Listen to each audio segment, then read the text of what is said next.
Breaking overnight, an hours-long standoff comes to an end after a Burleson County deputy is shot. At Rockdale, firefighters need your help. Why they say response times are up. Connecting the Brazos Valley, this is KRHD News Midday. An hours-long standoff near FM 60 in Caldwell comes to an end just before 5 o'clock this morning. Thanks for joining us today. I'm Joey Horta. It all started around 7 o'clock last night when sheriff's deputies tried to serve a warrant. A suspect opened fire, hitting Chief Deputy John Pollock. He's currently in the hospital with non-life-threatening injuries. It's not clear if anyone else was hurt. The identity of the suspect is unknown. Snook ISD says school will continue on its normal schedule today. At last check, FM 60's closed. As a result, school buses will not operate in Centerline. The bus will take a detour at FM 3058. Hi, this is Governor Greg Abbott. As you may have heard by now, I have tested positive for COVID-19. Governor Abbott, fully vaccinated and now under quarantine at the governor's mansion while battling the coronavirus. He's receiving antibody treatments from Regeneron. First Lady Cecilia Abbott has tested negative. Rockdale Fire Department has a desperate need now for more resources. The fire department is all volunteer and it's seen an increase in medical related calls recently. There's a lack of hospitals and urgent care facilities in the area, slowing down response times, and sometimes firefighters have to take matters into their own hands and drive patients to the hospital in the back of their own pickup trucks. If they carry somebody to Temple, it's an hour there, 20-30 minute turnover at the hospital to get the patient turned over to the hospital crew, and then another hour back. So you're without an ambulance for 2.5 hours.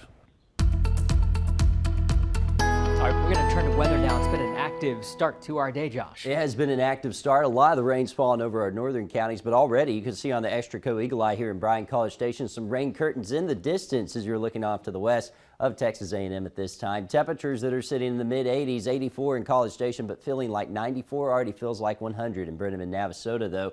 That mugginess is going to hang around today, and we are tracking a few isolated downpours out there. You can see these are widely scattered in nature, but Burleson County over towards Snook, you're seeing some back through Magnolia, northern Grimes County as well. We'll actually see this increase in coverage. Now, the heaviest rain overnight has fallen to our northern counties, but still, we've had a lot of rain recently, so any sort of rain that can add up could cause a little bit of flooding through the day, especially when we see the heavier rain that's sitting out here towards San Antonio try to arrive later on this afternoon. We'll walk you through time here on Future Track. Again, widely scattered downpours possible as we continue through the day. Some of that may have some heavy rain. Again, the street flooding possible. Not going to rule out some gusty winds as well, but storms should stay below severe limits. Still, you need to be careful on the roadways. They could be slick or you could encounter some street flooding. Now, overnight, I think we'll quiet down. I'm not going to rule out some showers and thunderstorms, but then during the day tomorrow, we'll still keep isolated showers in place, and we'll keep that in place going into Friday as well. Changes come for the weekend. High pressure builds back in. That's going to send showers and thunderstorms around us, and we're going to see clear skies start to try to build back in. That means that heat is going to come as well. Lower 90s, upper 80s today, though. 89 in Cameron and Rockdale, 93 Bryan College Station, Navasota and Brenham, and some areas may stay in the upper 80s today. Normally should be at 97, and then tonight we're down into those mid-70s as we go into the nighttime hours. 10-day forecast shows you that we're going to be talking about temperatures staying on the lower side today, 90 degrees officially, 94 on Thursday, and 95 coming up on Friday. We'll call it about 20% chance of rain Friday and Saturday. Then as we head into the weekend on into the new week, that's when those hot temperatures return, 97 to 99 later on next week.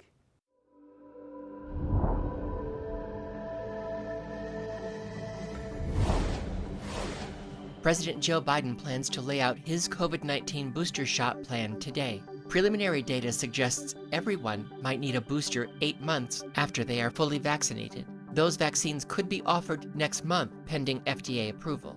A number of health experts say they want to see more data from the CDC. It will be very important that the data are shared so everyone can take a look and make a decision as to what they want to do. There's still the challenge of getting more people to get their first dose. Right now, about 60% of Americans are fully vaccinated as the Delta variant continues to spread, now making up nearly 99% of new cases.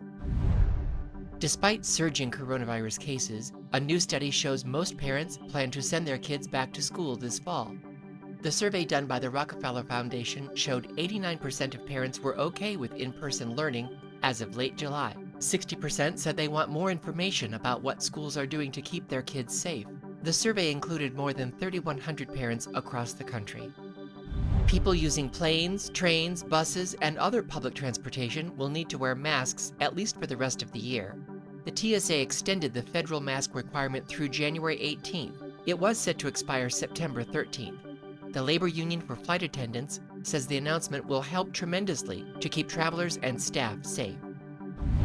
President Joe Biden's national security advisor says the Taliban have agreed to allow safe exit for people trying to leave Afghanistan.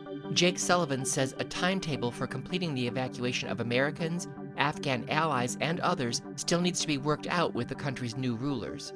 The White House says 13 flights Tuesday airlifted 1,100 people from the Kabul airport.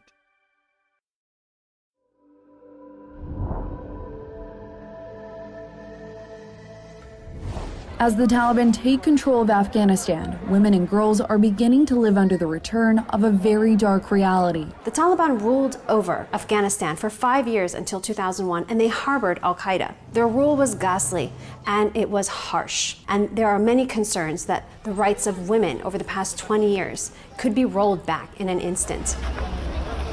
Across the country, observers report the Taliban has already become violent against women and girls for not obeying Islamic extremism rules that reject Western influence. Nilafar is a displaced teacher from the Takhar province. She says girls from her school were recently lashed by the Taliban for their choice of footwear, sandals that were too revealing. They are already also seeking out people that are associated with the current government. We are aware of a number of executions of people who have been taken into Taliban custody. As reports surface of girls being told not to attend school, the Taliban says education will be allowed so long as Islamic Sharia laws are not neglected. When we consider women and girls, all those who've had their lives advanced, this is searing.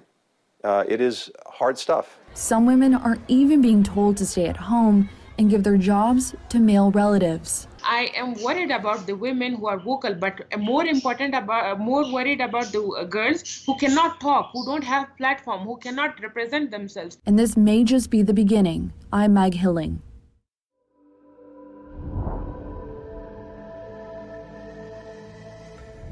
A 7.2 magnitude earthquake, leaving destruction in its wake in southern areas of Haiti. Image after image showing piles of rubble, collapsed buildings, people helping the hurt and looking for survivors. The death toll reaching more than 1,400, with about 6,000 injured and others displaced. It was incredibly scary. It was incredibly scary. Sarah and Kevins Charles say they heard the rumble before they felt it in Jeremy, the missionaries rushing to get their young son out of the building. It was really chaotic. Everybody was in the streets. The majority of the homes in our area stood firm, which is we're incredibly blessed to say. There were a lot of injuries. Government agencies, including U.S. teams, are working in the aftermath, getting patients to crucial care. For the most part, that means getting out towards the southern claw and moving those patients, and many of them are children, to that high level of care in Port-au-Prince. And then likewise, we're moving personnel to those areas, those impacted areas as well, to start looking for survivors. Haitians are also taking on the lead to make sure that they're helping their brothers and sisters on the ground. A University of Miami professor there during the earthquake, working for a community foundation and visiting family, says during recovery she hopes people work with organizations on the ground. The fact that Haiti continued to be standing is important. I think it's an important element. It's a testament to the spirit of the people.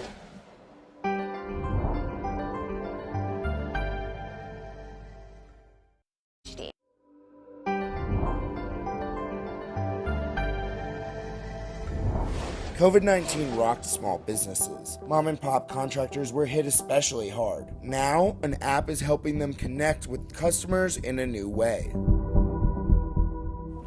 Working with his hands has been a welcome change for Steve Benyamin. Just watch your shins if it cracks.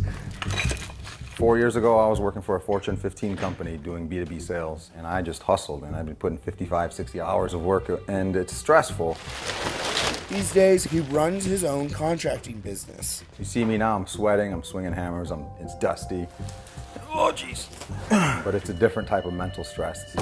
I'm much happier now. Most of his work comes from word of mouth, but that can leave some holes in his schedule. When he doesn't work, he doesn't get paid. There was a gap in between where I was kind of like, oh man, what am I going to do? I've got no job lined up and the bills aren't going away. Pandemic exacerbated that uncertainty. Unemployment in the construction industry spiked during the pandemic, from 5.5% in February 2020 to more than 16% by April. Continued to hover around 10% through the beginning of this year. But now he has some help.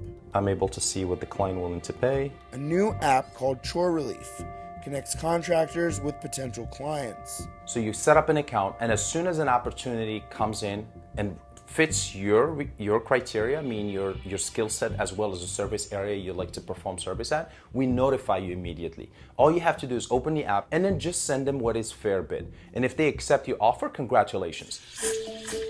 Tariq Kirbach is the founder of Chore Relief. And it's just one of the companies he started since he immigrated to the US from Morocco. Growing up as a kid, I was always the hustler. If I have something and you like it, I'm happy to sell it for a profit. I buy something, I flip it, I sell it. You call me in the middle of the night, you see me walking down the street with a brand new sneakers that my brother just sent me from America, and you give me a good price for it, I'll go home bare feet. Now he wants to give a boost to contractors like Steve who are hustling to earn a living. A lot of these people don't have the budget or the marketing experience, but you know what they all have in common? They have smartphone. So that's when the idea came in. Let's build an ecosystem that empower these small mom and pop shop small businesses. That ecosystem is helping Steve and other contractors like him build and sustain their businesses. Because of Chore Relief and some of the other apps that I use, business is plentiful. So it's never a case where, oh man, I don't know how I'm gonna make that money. It's more about, oh man, I hope I get enough people to help me. In Chicago with photojournalist Drew Snadicki, I'm Bo Evans reporting.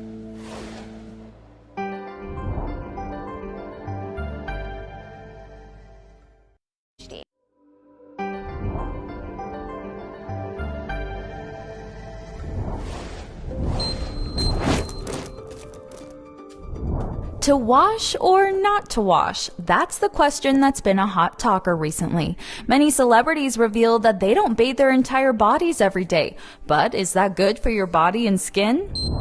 Do you really have to bathe on a daily basis? The answer is no. Dr. Susan Masick, a dermatologist at Ohio State University, says bathing depends on your circumstances. While it isn't necessary to clean yourself every day, if you exercise, work outdoors, or are in healthcare, you may want to wash off. If you've noticed body odor, if you notice increased grease in the hair, those are very obvious reasons to want to bathe on a daily basis. Dr. Masick says when you do bathe, don't use harsh cleaners that can irritate skin. It's much better to use unscented, no fragrance, no perfumes, type of gentle cleansers. That's all you need when it comes to a type of soap or a way of cleaning the skin. She says it's fine to rinse off most of the body with water using soap only in the areas with glands. That would be armpits, genital and private area, feet, and scalp. When it comes to children, Dr. Masick says bathing too often isn't a good idea. Their skin typically is a little bit more sensitive and a little more susceptible. In the end, she says bathing is a personal choice. To help your skin stay healthy in the shower, she also suggests not to use really hot water, which can dry out your skin and overstrip natural oils. And she says to limit showers to no more than 15 minutes. And we're talking about a cooler than normal day out there today, 89 to 93 later on today. Normally should be sitting at 97. So we'll call it another cooler than normal day. Still, we'll be tracking some isolated downpours at times. Then tonight down into the mid-70s. And as you look at that 10-day forecast, we're talking about temperatures in the lower 90s today, mid-90s Thursday and Friday, 30 to 20% chance of rain. Friday, Saturday, a 20% chance of rain. And then look what happens later on next week. We're talking about temperatures climbing back up towards 97 to 99 as that August heat builds back in.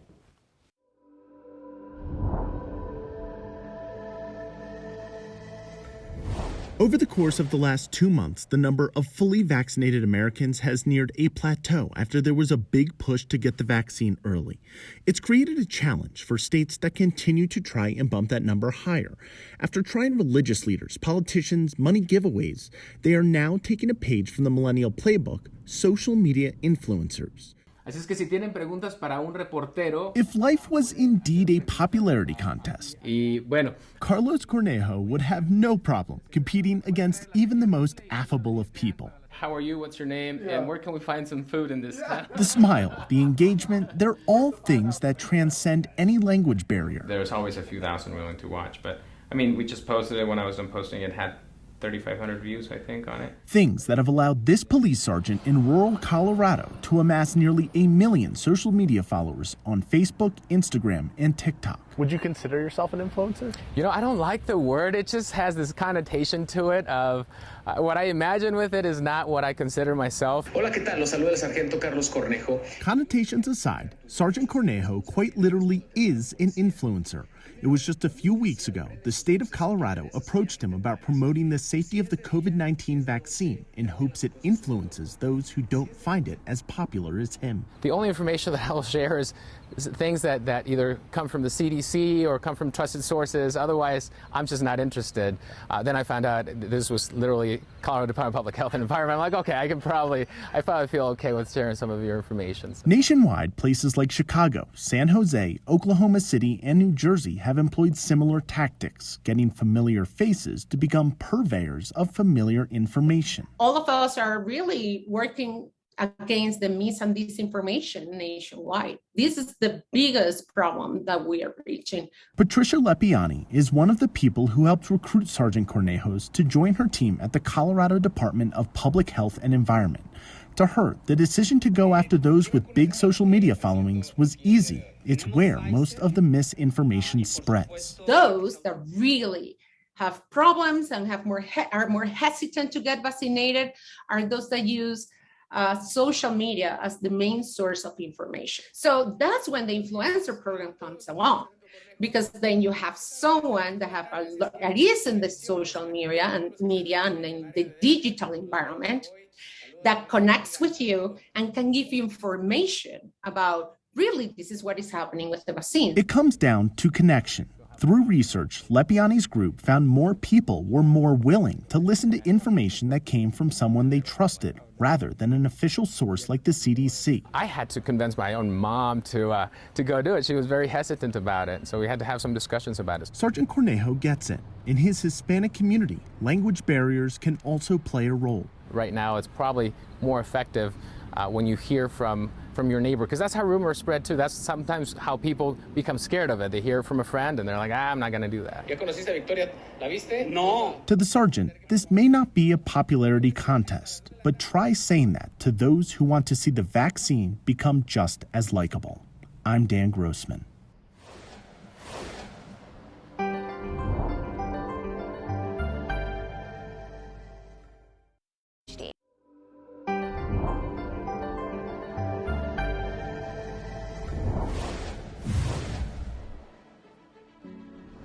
Before you know it, I think he's got the whole animal kingdom represented over there. This garage has been turned into a creative toy shop. Herb is using wood to make toys for kids of all ages in Tulsa. From colorful toys to all kinds of animals and vehicles, he is making something for everyone. He gives his creations to the Marines Toys for Tots program as well as kids in bad situations. With it, it's the parents, that are messing up, and so it gives the kids something to take their mind off of what's going on. Just the wind and, the water and how it's so relaxing. For kids living in the foster care system, a day out on the water can be a life-changing experience. That's why a group of captains is giving back to the community the best way they know how. The Casting for Kids program gives foster kids an unforgettable experience. Going fishing during the summer is a rite of passage for most kids, and unfortunately being in foster care, a lot of times they don't get that opportunity. This camp lets girls see that they have the ability to do those first responder careers. Training at the Milwaukee Fire Academy isn't just for men. More and more young women are climbing the ladder of success. They're learning first responder skills thanks to Camp Hero. From firefighters to police officers, girls learn firsthand what it takes to be a first responder. I'm gonna be running the department. One day, hopefully, top chief. Maybe 30 years from now, I'm going to work as hard as I possibly can. That's the overall goal. But honestly, I want to learn as many things as I possibly can over the next 30 years.